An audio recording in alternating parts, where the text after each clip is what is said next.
আসসালামু আলাইকুম সবাইকে। আজকে আপনাদেরকে দেখাবো কিভাবে খুব সহজেই তুলতুলে নরম তালের গুলগুলি বানানো যায়। সেজন্য প্রথমে আমরা নিয়ে পরিমাণ মতো চালের গুঁড়া, তালের রস এবং চিনি। তো আপনারা চাইলে নারকেল অ্যাড করতে পারেন, করলে বেশি টেস্ট হয়। তারপর সবকিছু সুন্দর করে মাখিয়ে নিতে হবে। তারপর কিছুক্ষণ রেখে দিবেন। রেখে দিলে বেশি সুন্দর হয়। এখন আমরা কড়াইটা গরম করে পরিমাণ মতো তেল দিয়ে দিব। তারপর তেলটা গরম হলে এই যে আস্তে আস্তে ছোট ছোট করে আপনারা দিয়ে দিবেন তালের গুলগুলি। এভাবে ছোট ছোট করে পরিমাণ মতো দিবেন যাতে আপনার নাড়তে কষ্ট না হয়। আর এইসব কাজে মা আমাকে হেল্প করতেছে, আর আমি শুধু বসে বসে দেখতেছিলাম। মায়ের হাতের তালের গুলগুলি খাইতে অনেক বেশি টেস্ট। সবারই মনে হয় মায়ের হাতের রান্না সবারই খাইতে অনেক বেশি ভালো লাগে।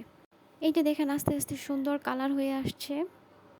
এখন তাপটা একটু কমায় দিতে হবে। চুলা বা গ্যাস যেখানেই রান্না করেন একটু লো তাপে রাখতে হবে। কমায় রাখলে খুব সুন্দর হয়ে যাবে। এই দেখেন কত সুন্দর একটা কালার আসছে। এখানে এক্সট্রা কিছু অ্যাড করা হয় না, একদম ঘরোয়া পদ্ধতিতে বানানো হয়েছে। আপনারাও চাইলে একবার ট্রাই করে দেখতে পারেন।